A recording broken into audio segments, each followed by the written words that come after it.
Beau. Bonjour Nicole. Bonjour. On est ravis de vous accueillir. Vous êtes la fondatrice, la CEO de La Cabrique. Donc vous avez auto-édité ce livre. Exactement. La Cabrique Édition. D'abord, recrutez-vous. C'est quoi ce titre? Pourquoi vous avez utilisé cette forme-là, cette forme grammaticale? Prenez votre destin en main? Exactement. Je me suis dit que ce serait intéressant que les candidats essayent de comprendre ce qui motive un recrutement. Voilà, qu'est-ce qui se passe dans la tête des recruteurs? Qu'est-ce qui se passe dans la coulisse en fait de l'emploi? Et donc, comme j'ai 20 ans d'expérience en recrutement.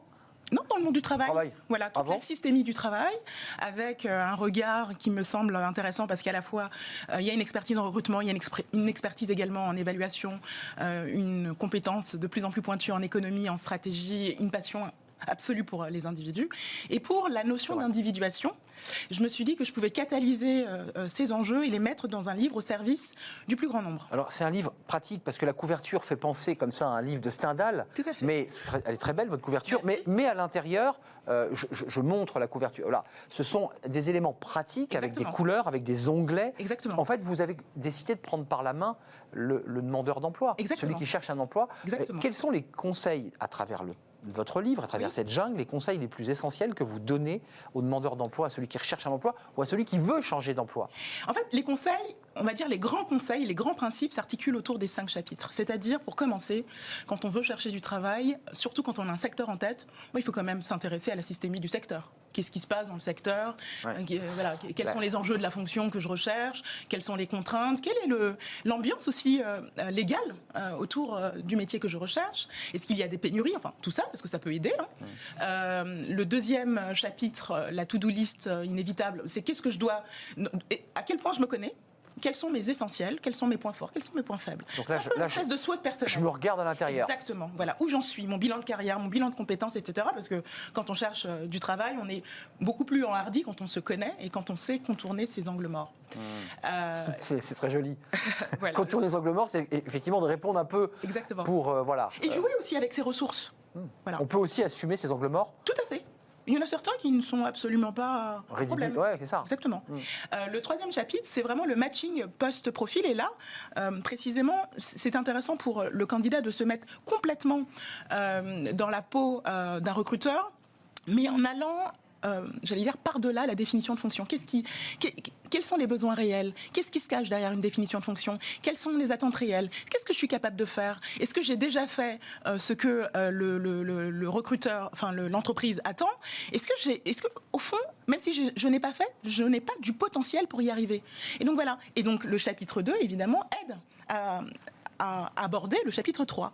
Le chapitre 4, ensuite, c'est une fois qu'on est prêt. Qu'on a fait son examen de conscience, qu'on a bien tout rangé. Exactement. Une fois qu'on est prêt, on se dit, voilà, quelle stratégie de recherche-emploi je vais mettre en place? Quelles sont les entreprises que je veux? Voilà. C'est quand même mieux de choisir. On cible. Exactement. On repère. Exactement. Ouais. Et donc, on utilise évidemment le chapitre 1. Et donc, on se dit, mais quelles sont mes valeurs? Chapitre 2.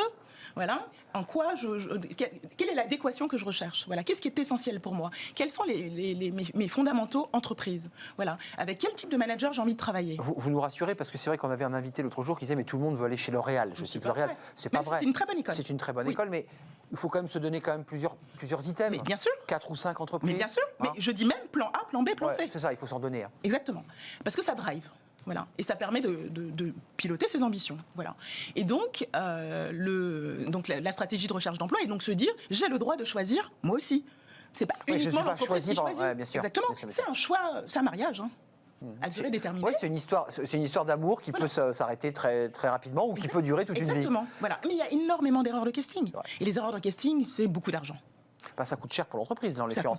Et psychologiquement, c'est dur pour le candidat. Exactement. Donc, comment éviter ça? Voilà, c'est mieux pour tout le monde.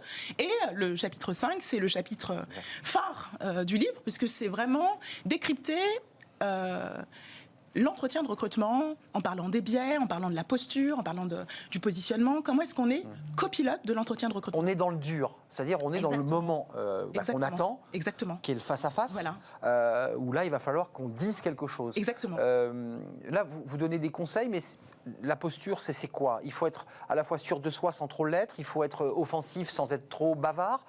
Alors, le conseil principal que je donne, c'est préparez-vous. Voilà. Bien sûr. Pour avoir du temps de cerveau disponible et pour pouvoir être en écoute active pendant l'entretien. Parce que si vous Préparez-vous, c'est quoi? Prendre du temps calme pour soi? faites les 4 chapitres, enfin préparez-vous. Ouais, voilà. D'accord. Parce que si vous arrivez en entretien, que vous êtes prêt, vous serez libre. Libre d'avoir un échange, libre d'interagir, libre de questionner, libre de vous positionner aussi, sans penser à mince, comment je peux répondre à cette question. Oui, parce qu'on ne l'a pas préparé en amont. Exactement. Voilà. Et donc c'est la liberté, la préparation. Ouais, c'est fondamental. C'est fondamental. Sur la posture, juste un mot. Là, on est libre. Il faut se relâcher d'abord, avant tout. En fait, c'est par rapport au travail qu'on a amené avant. La posture, c'est un tango avec votre interlocuteur. Donc ça dépend vraiment de la manière dont il va se positionner. Si vous avez quelqu'un d'un peu fermé, vous allez vous caler sur son rythme. Exactement. Voilà. Mais si vous avez un opérationnel, ça n'est pas la même chose que quand vous avez quelqu'un des ressources humaines. Des RH. C'est pas du tout la même posture. Vous n'allez pas aborder les mêmes sujets. Exact. Voilà. Forcément, automatiquement, on rentrera dans l'opérationnel sur des éléments techniques. Exactement. Que la RH, on sera plus dans une globalité de l'humain. On est d'accord. Exactement. Ouais, c'est très par exemple, intéressant. si vous vous positionnez sur un poste, par exemple, dans le domaine de la transformation, c'est tellement à la mode.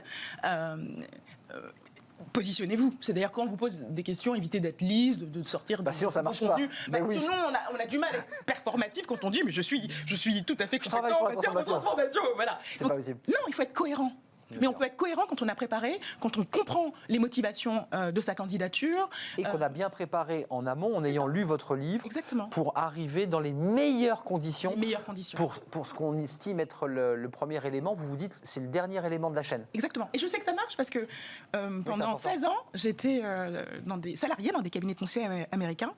Et j'ai porté des centaines de candidatures, des milliers de candidatures avec cette démarche. Je les ai coachées.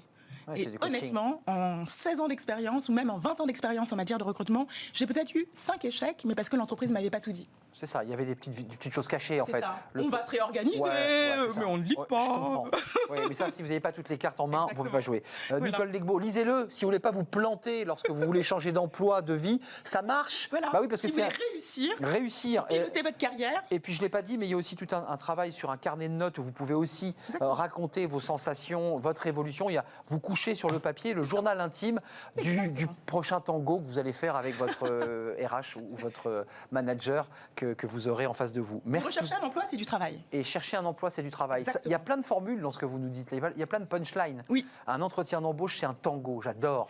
On le garde.